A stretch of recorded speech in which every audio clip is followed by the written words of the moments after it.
Então, vamos falar sobre a República Velha. A República Velha ela vai ter início em 1889 e vai até 1930, tá? Começa com a proclamação da República e ela termina em 1930 com o movimento de 30, tá? Essa república também vai ser conhecida como a República das Oligarquias, né, ou a República Velha.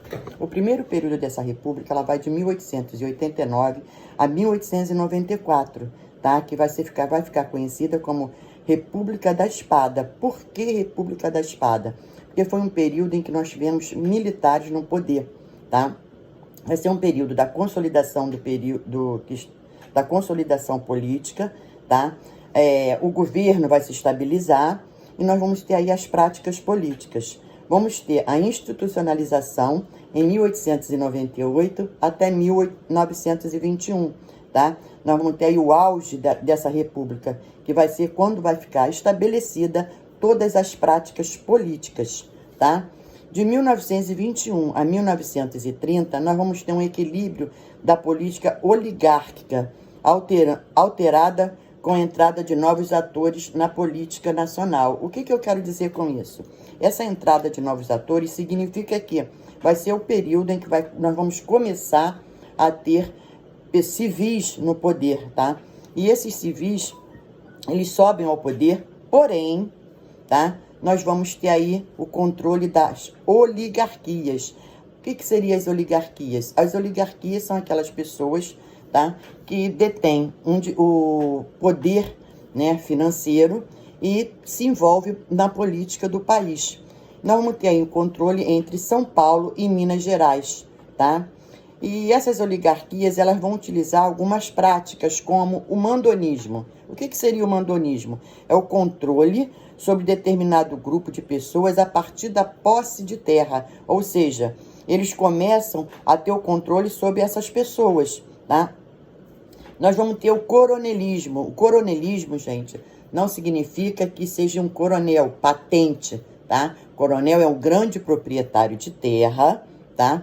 Que ele manda e desmanda na política local, tá? Ele utiliza do poder dele, do poder financeiro dele, para ter o controle do curral eleitoral. Ele faz isso, inclusive, através do voto de cabresto. O que seria um voto de cabresto? O voto de cabresto é quando vai haver uma eleição, então esse coronel, que é o grande fazendeiro, ele vai lançar um candidato dele. No que ele lança esse candidato, tá? Ele vai meio que obrigar as pessoas ali, tá, a votarem no candidato dele. Como ele faz isso? Muitas das vezes ele utiliza da força, tá? Ou ele dá presentes, né? É uma bota, um remédio, e com isso ele vai manipulando as pessoas para votarem no candidato dele. Sendo que a gente tem que entender o seguinte, naquela época o voto era aberto, tá? Então era muito fácil dele ter esse controle. Se a pessoa falasse que ia votar no candidato dele e no momento não votasse, ele tinha como descobrir, porque pelo voto ser aberto, a facilidade das fraudes, dele saber quem votou, quem não votou, era muito fácil. Isso que era o voto de cabresto, tá? Era o momento em que ele utilizava, inclusive, de jagunços para obrigar a pessoa a votar. Nós temos aí também a política de governadores.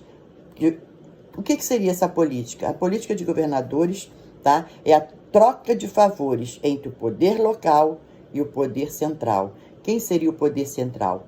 Presidente, poder local, o governador. Ou seja, ali tem que existir um acordo entre os dois.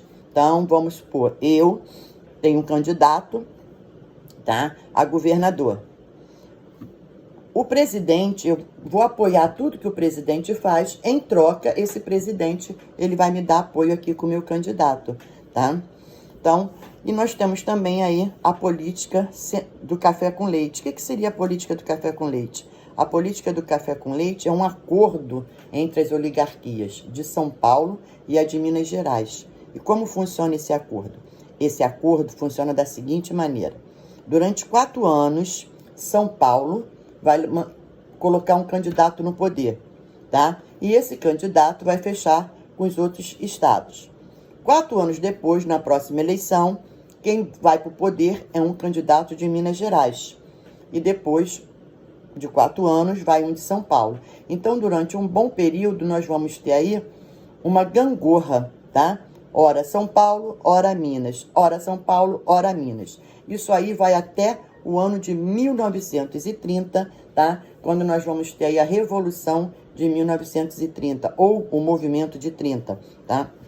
Por que isso vai acontecer? Ora, se existe um acordo entre São Paulo e Minas Gerais, tá? Já está na época de eleições, quem estava no poder era um paulista, tá? Então, pelo acordo, ele teria que indicar um mineiro, só que ele não faz isso, tá? Ele indica um outro paulista. No momento em que ele faz isso, nós vamos ter aí a ruptura, tá? Dessa política do café com leite.